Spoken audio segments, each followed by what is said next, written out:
너희의 하나님을 보라라는 말씀으로 같이 하려고 합니다. 이제 사흘 후면 성탄절이 다가옵니다. 그래서 오늘은 성탄의 의미를 되새기는 시간을 가지고자 합니다. 오늘 이사야서의 내용은요, 하나님께서 이사야를 통해서 이스라엘을 위로해 주신 말씀입니다. 1절에 하나님은 너희를 위로하라, 내 백성을 위로하라 라고 말씀하고 있습니다. 여기서 너희는 누굴까요? 아니, 목회자를 얘기해요. 선지자들을 얘기해요. 예언자들을 얘기해요. 이 예언자들이 이스라엘 백성들을 위로하라는 거예요. 근데 하나님은 우리에게 이렇게 얘기합니다. 위로하라, 위로하라. 두 번에 걸쳐서 굉장히 강조하며 말씀하고 있습니다. 왜? 이스라엘 백성이 위로를 받아야만 했을까요? 여기에는 시대적 배경이 있습니다. 본문의 말씀은 제2차 바벨론으로 끌려갔던 일들에 대해서 말하고 있습니다. 이미 15년 전에 1차로 끌려갔는데 이제는 완전히 망해서 2차로 끌려가야만 했습니다. 그리고 도합 70년의 포로 시절을 겪어야만 했습니다. 제가 동영상 하나를 준비했는데 제목은 베르디 오페라 나부코의 시브리 노예들의 합창입니다. 한 5분 정도 되는데 같이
그런데 왜 이러한 고통과 고난의 시간이 다가왔는데 이사야는 하나님의 위로를 선포하고 있을까요? 그것은 오늘 본문 3절에 기인하고 있습니다. 우리 3절 다시 한번 읽겠습니다. 외치는 자의 소리여 이르되 너희는 광야에서 여호와의 길을 예비하라. 사막에서 우리 하나님의 대로를 평탄하게 하라. 끌려간 백성들의 시간은요 광야였을 겁니다. 광야예요. 광야는 아무것도 없는 곳이죠. 광야는 기대할 것이 없는 곳입니다. 이스라엘 백성이 이게 있어서 바벨론은 광야와 같은 곳이었어요. 그들은 낯선 땅에서 아무것도 기대하지 못한 채 했습니다. 느부갓네살은 2만여 명의 유대인들을 바벨론을 끌고 갔고 예루살렘의 성전과 모든 집들을 불태워버렸습니다. 다 돌무더기를 만들어버렸어요. 제사장들은 살해당했습니다. 그나마 죽은 사람이 더 낫다고 할 만큼 굉장히 극심한 고통, 학대, 기아, 굶주림이 찾아왔습니다. 찬란하고 웅장했던 성전은요 약탈 도가니가 되었고요 조금이라는 금붙이, 은붙이, 금속이슬 다 빼앗아갔습니다. 다 무너져 버렸어요. 이런 상황에서 하나님은 위로를 선포하고 있는 겁니다. 그런 고통과 아픔 속에서 절망할 것 같은 광야였지만 이스라엘의 DNA의 속에는 광야가 이미 들어가 있죠. 바로 이집트, 애굽에서 가나안으로 넘어올 때 40년의 세월이 그들에겐 광야의 세월이지 않았습니까? 아무것도 의지할 수 없는 그 광야에서 그들은 하나님을 찾았고 하나님을 의지하는 법을 배웠습니다. 광야는 그들에게 주님의 만나는 장소였고 주님의 인도를 경험하는 장소였습니다. 아까 전에 오페라 베르디 오페라 히브리 노예들의 합창에서 무슨 영감을 주시려고 이렇게 견디게 하시는가 라고 했잖아요. 그렇죠? 맞습니다. 예레미야의 예언대로 70년의 광야 같은 삶을 살아야 했지만 이 바벨론의 유수에서 오히려 유대민족은 자신의 아이덴티티, 정체성을 발견하게 됩니다. 그들은 이런 광야에서 오히려 자신들의 역사를 재서술하고 율법을 재구성하는 데 힘을 쏟아 부었습니다. 지금 우리가 읽고 있는 구약 성경은요 바로 이때 만들어진 것입니다. 이때 재구성되어진 겁니다.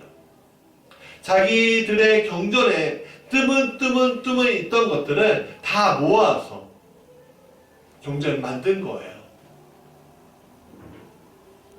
즉 광야는 우리의 정체성을 회복하고 주님의 만나는 장소로 광야가 선택이 되어지는 겁니다. 우리가 고난이 우리한테 오게 될 때, 우리가 부하거나 잘 나갔을 때는 우리의 정체성을 오히려 잃어버리는데, 우리가 어려움 당하거나 우리가 고난 당하거나 고통 당할 때 우리에 대해서 다시 한번 생각하는 경우들이 많이 있습니다. 때로는 죽음을 앞두고 그 생각을 할 때가 있죠. 나는 무엇이고 어디서 왔고 어디로 가야 하는지에 대해서 깨닫게 되는 순간이 있지요. 광야의 삶. 그게 어쩌면 우리의 정체성을 다시 한번 회복하는 시간일 겁니다. 우리 민족도 그랬지요. 우리 민족도 찬란한 5,000년의 역사를 경험했지만 그것을 집대성하고 그것을 하나로 뭉쳤던 것은 오히려 일제 식민지 시절이었습니다. 주님이 오시기 전 상황도 이와 같았습니다. 나라는 다시 로마의 식민지가 되었고 로마의 분봉왕 헤롯이 다스리고 있었습니다. 성전은 다시 크게 세워지고 있었지만 말씀은 더 이상 부응하지 못했고 그저 율법만 답습하고 있었습니다. 하나님 나라의 정신은 온데간데 없어지고 있었습니다. 영적으로 죽은 시기였던 겁니다. 즉 영적인 광야의 시기였던 것입니다. 오늘 우리를 바라봅니다. 우리는 영적으로 혼탁한 시대에 살고 있음을 보고 있습니다. 예수님이 아닌 보수와 짐으로 싸우고 있고, 목사, 성도라는 직분을 정치, 사회, 경제에 활용하고 있습니다. 이용하고 있는 겁니다. 영원 사랑을 외치면서 주님이 원하시는 영혼이 아니라 이제는 성장의 시대는 끝났다고 하면서 좀 더 편한 방법으로 영혼을 어떻게 하면 가져올 것인가 라는 고민에 하고 있는 게 현재 우리나라, 이 한국교회의 현실입니다. 말씀이 잘 안 들리고요. 말씀이 보이지 않으며 말씀이 손으로 잡혀지지 않는 영적으로 어두운 시대에 오늘 우리가 놓여 있는 것입니다. 주기를 싫어하고 받기만을 좋아하는 우리를 바라봅니다. 하나님의 충성된 일꾼이 아닌 오히려 사탄의 충성된 일꾼으로 쓰이고 있는 것은 아닌가 하는 자괴감도 느끼는 경우들이 많이 있습니다. 우리는 지금 사탄의 영적인 포로로 잡혀있는 것이 아닌지 고민해 보아야 합니다. 지금 내가 하나님의 충성된 일꾼인가? 아니면 사탄의 충성된 일꾼인가? 하는 이 영적인 고민의 시기, 지금 우리가 경험하고 있는 시기입니다.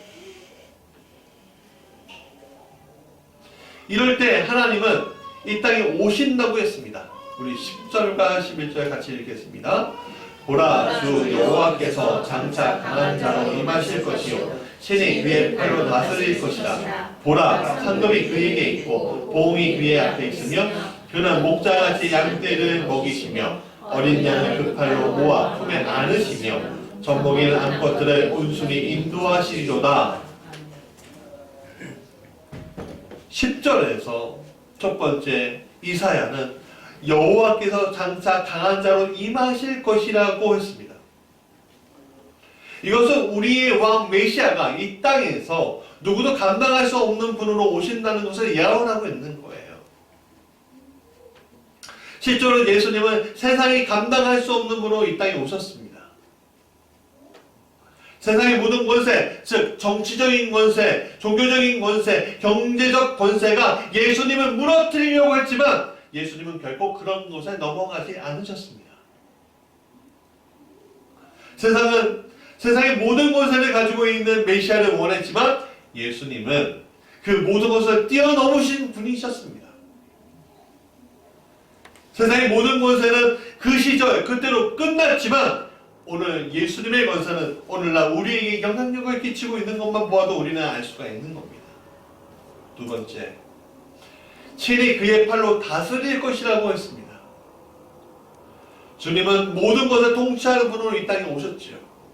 그분은 썩어 없어질 세상의 권세를 탐하지 않으셨지만 영적인 권세를 가지고 이 혼란하고 혼탁하며 어두운 영으로 지배하고 있는 세상에서 귀신을 내쫓으셨고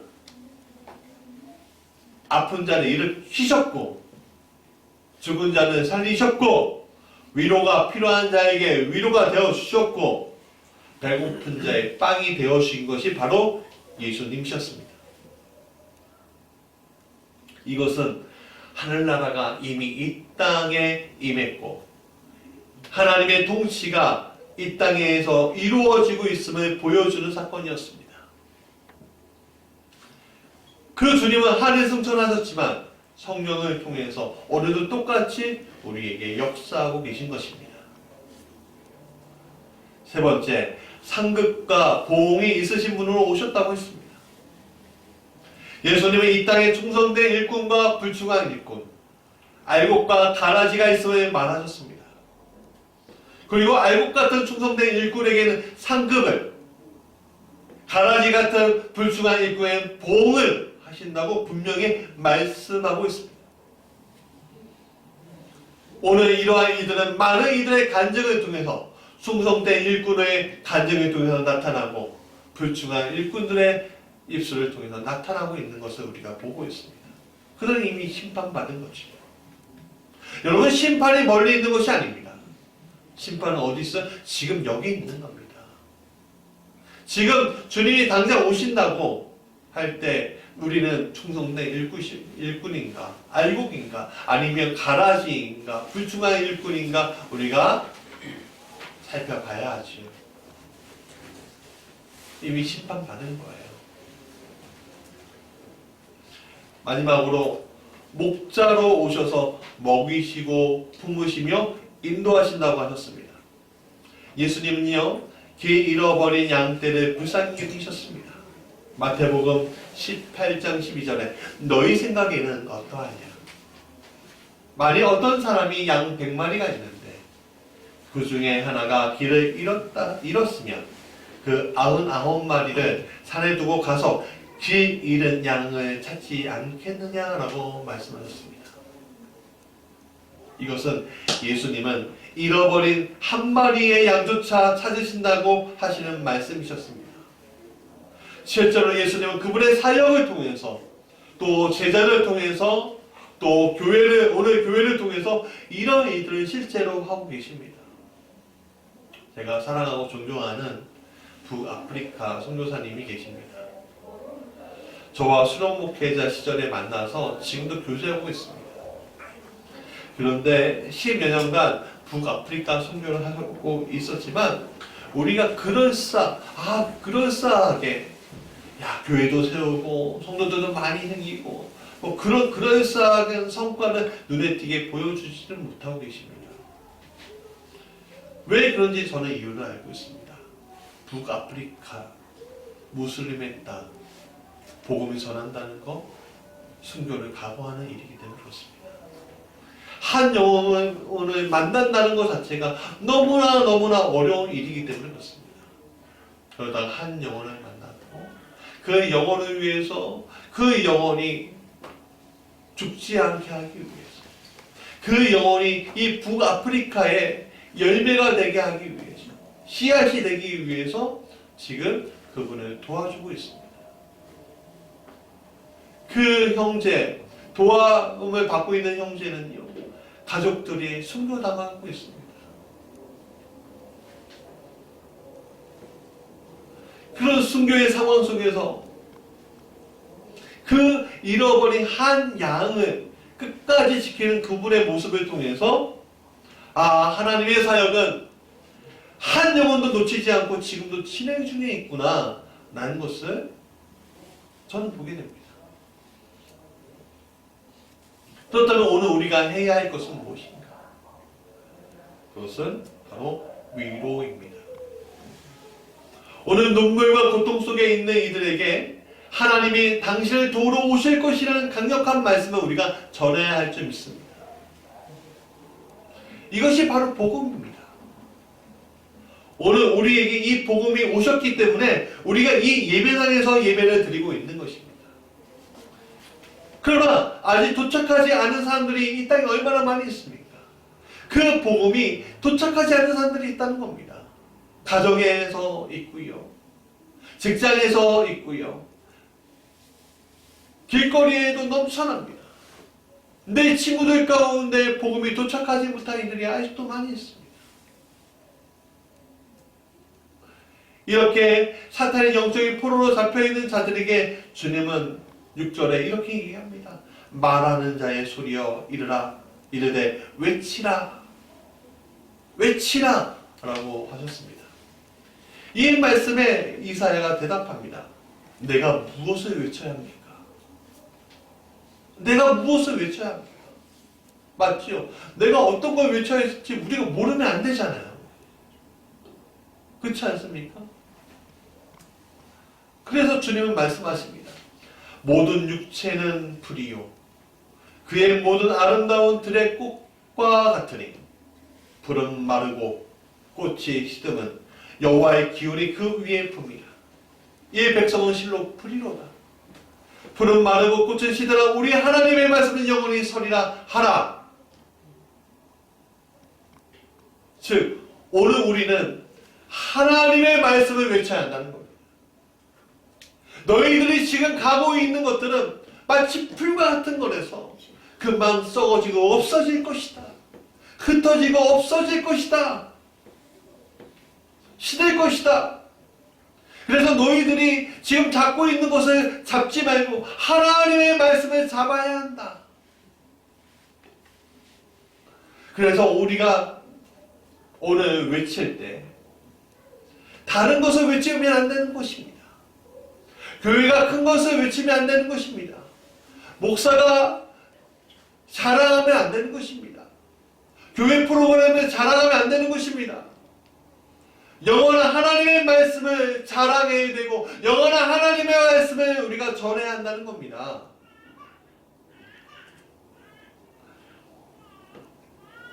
그 하나님이 이 땅에 곧 오시리라는 것을 전해야 한다는 겁니다. 매년마다 성탄이 옵니다. 왜 우리가 성탄을 기념하는 것일까요? 바로 메시아가 이 땅에 오셨다는 것을 전하기 위해서 기념하는 것입니다. 그렇기 위해 우리가 놓치지 말아야 할 것이 있습니다. 그것은 바로 담대함이에요. 담대함.